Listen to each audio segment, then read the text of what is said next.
तो episode number 38 को पूरा देखने के बाद आप लोग के मन में पहला ख्याल, पहला शब्द क्या आया था एपिसोड के बारे में? एपिसोड अच्छा था या बुरा था, क्या आया था? क्योंकि एपिसोड की बात करें तो एपिसोड पूरी तरीके से कंफ्यूजिंग था। जिस एपिसोड का इंतजार हम लोग पिछले कई दिनों से कर रहे थे कि एक साइलेंटली एपिसोड आने वाला है जिसके अंदर कोई भी डायलॉग्स नहीं होंगे, एक रिकॉर्ड मेकिंग एपिसोड आने वाला है। बट एपिसोड को देखने के बाद पब्लिक पूरी तरीके से कंफ्यूज है। हालांकि एपिसोड बढ़िया था, बाकी इस एपिसोड का असर क्या रहा वो तो टीआरपी रिपोर्ट आने के बाद ही पता चलेगा। क्योंकि एपिसोड तो सीआईडी के मेकर्स पूरी तरीके से जी जान लगा रहे हैं बेहतर बनाने में, बट हाँ टीआरपी रिपोर्ट में उतना कुछ खास परिवर्तन देखने को नहीं मिल रहा है। खैर चलिए, आज के इस छोटे से वीडियो में हम आप लोगों को एपिसोड नंबर 38 का रिव्यू देते हैं और जो आवाजें साइलेंट थी उससे हम अपनी जुबान में आप लोगों को बताते हैं। और बाकी दोस्तों, मेरे चैनल पे जो भी लोग पहली बार आ रहे हो सब्सक्राइब जरूर से कर लेना।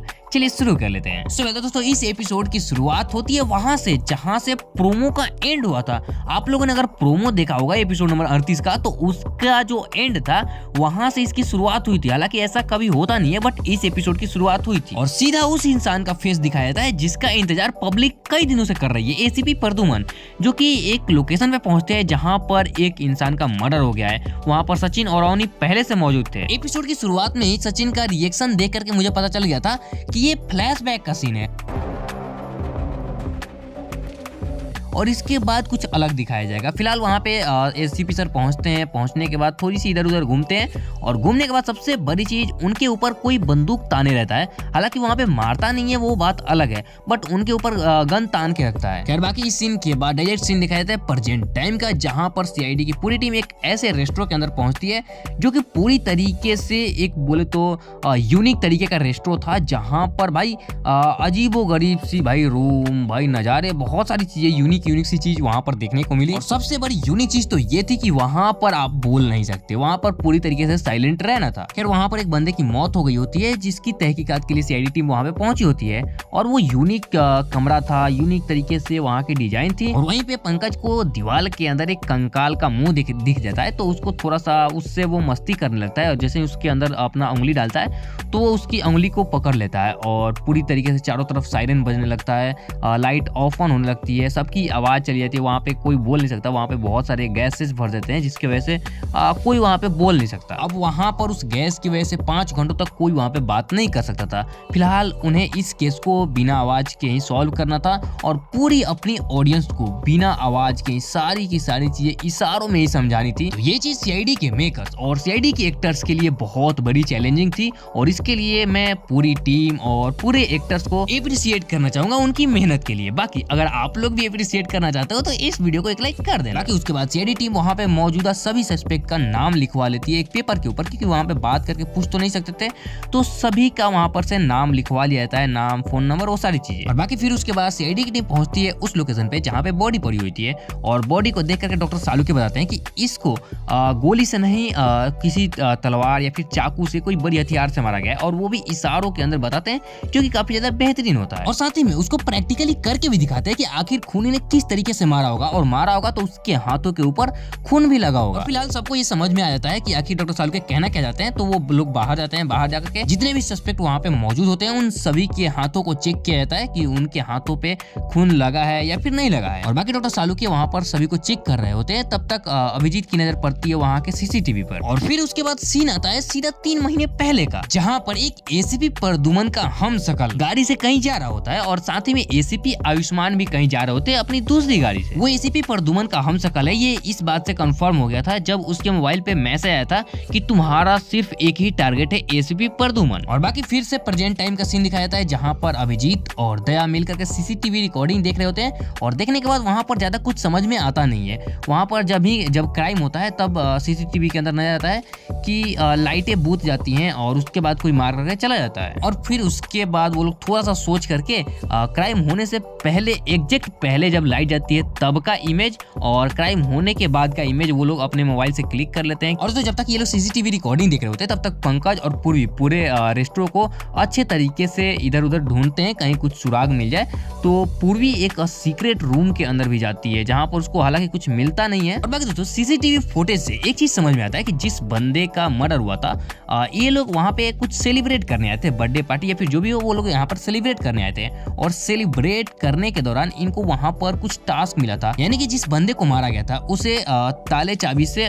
सिक्कर से बांध करके रखा गया था। अब उसको अलग अलग पजल द्वारा अलग अलग जगहों पे चाबी रखी हुई थी छुपा छुपा करके, उन्हें ढूंढ करके उसे खोलना था। और फिर से सीन दिखाया था 3 महीने पहले का, जहां पर एक कार पार्किंग के अंदर एसीपी प्रद्युमन और एसीपी आयुष्मान दोनों पहुंचते हैं और पहुंचने के बाद दोनों आपस में गन फायरिंग करते हैं। और फिर छोटी सी सीन के बाद फिर से सीन दिखाया था प्रेजेंट टाइम का। वहां पर सीआईडी की टीम जहां उनको डेड बॉडी मिली थी वहां पर फिर से वो पहुंचते हैं। पहुंचने के बाद उस मर्डर को समझने का प्रयास करते हैं कि आखिर मारा कैसे गया होगा, क्योंकि लाइट बंद और चालू होने में महज 5 सेकंड का समय लगा था और इन 5 सेकंड में कौन था जो मारकर इतनी जल्दी चला भी गया। अब वहां पर वो लोग लाइट बंद करके पंकज को सेंटर में रख करके सारी चीजों को सारे एंगल से ये लोग मारने का प्रयास करते हैं, बट कहीं से भी सही एंगल नहीं मिलता है। बट एक सीक्रेट रूम होता है जहां पर पूर्वी पहले गई होती है ढूंढते ढूंढते, उसी रूम से एंगल बन रहा था कि यहाँ से कोई मार सकता था। तो वहां पे पूरी सीआईडी टीम पहुंच जाती है कि आखिर यहाँ पर कुछ है या फिर नहीं है। तो वहां पे जाने के बाद फिर से एक और सीक्रेट जगह मिलता है जहां पर जानने का मतलब लेट करके जा सकते हैं।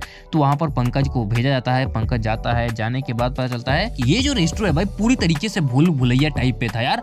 इसमें अगर कोई मान लो अगर खो गया, मान लो भाई हम ही खो गए, तो भाई हमको तो नहीं लगता कि भाई मैं 1-2 महीने से पहले निकल पाऊंगा इस रेस्टोरेंट से। खैर वहां पर पंकज को एक बंदा मिलता है जो कि पूरी तरीके से उस सीक्रेट रूम पर नजर रखे हुआ था अपने मोबाइल के थ्रू, और उसको पंकज पकड़ने का प्रयास करता है। बट वहां से वो छूट करके कैसे भी भाग जाता है, बट उसका मोबाइल छूट जाता है और उसके पीछे दया भी जाता है। बट दया को भी वो हाथ नहीं लगता, वो गाड़ी से निकल जाता है। बट उस बंदे की मोबाइल को दिखाया जाता है तो उसमें पता चलता है कि जो उसने मर्डर किया है वो मर्डर किसी इंसान ने नहीं किया, एक मैकेनिज्म के थ्रू किया गया है। एक मैकेनिज्म सेट किया गया था जिसके थ्रू एक चाकू निकला और जो उसके पीठ के थ्रू उसके चेस्ट से निकला और फिर वापस जहां से वो निकला था वहीं जाके सेट हो गया। और फिर वहां पे सीआईडी टीम फिर से पहुंचती है। फिर से पहुंचने के बाद वहां पे जांच पड़ताल करती है कि आखिर ये कैसे हुआ होगा। तो पता चलता है कि वहां पर एक पता नहीं उसको क्या बोलते हैं, वो बजाने वाला कुछ होता है, तो उसके अंदर वो मैकेनिज्म सेट था और गलती से अभिजीत से वो ट्रिगर हो जाता है। और ट्रिगर होने के बाद उसके अंदर से एक चाकू टाइप पे कुछ निकलता है और निकलने के बाद भाई सीधा वो पूर्वी को लगने वाला होता है कि दया उसे पकड़ लेता है। अब सीआईडी टीम उस लड़की को ढूंढ रही होती है जिसने इसको ट्रिगर किया था उस लड़के को मारने के लिए। और सीसीटीवी रिकॉर्डिंग से पता चलता है कि वहां पर मतलब कि जिस लोकेशन से इसको ट्रिगर किया गया था वहां पर वो लड़की खड़ी थी प्रिया, जिसके सर पे मुकुट था और उसके गले में हैप्पी बर्थडे वाला बड़ा सा रिबन भी था। अब यहाँ पे आने के बाद पता चलता है कि वो लड़की गायब है। इसको ढूंढते हैं, उसके फोन नंबर पे वो लोग कॉल करते हैं। तो कॉल करने के बाद पता चलता है कि वो ऑलरेडी मरी पड़ी है, उसको किसी ने जहर दे दिया है। और जहर देने के साथ साथ वो वहाँ पे अपनी सुसाइड नोट भी छोड़ के रख गई है कि मैं खुद से मर रही हूँ, मैंने ही उस बंदे को मारा है, पता नहीं उसका क्या नाम होता है, उसको मारा है और मारने के बाद मैं खुद सुसाइड कर रहा हूँ, ऐसा वो सुसाइड नोट लिख करके मर जाती है। हालांकि उसका राइटिंग वो लोग मैच करते हैं तो मिलता नहीं है। अब हैंड राइटिंग नहीं मिलता है तो उन लोगों को कंफर्म हो जाता है कि हाँ इसने सुसाइड तो नहीं किया, किसी और ने मार करके सुसाइड नोट यहाँ पे रख दिया।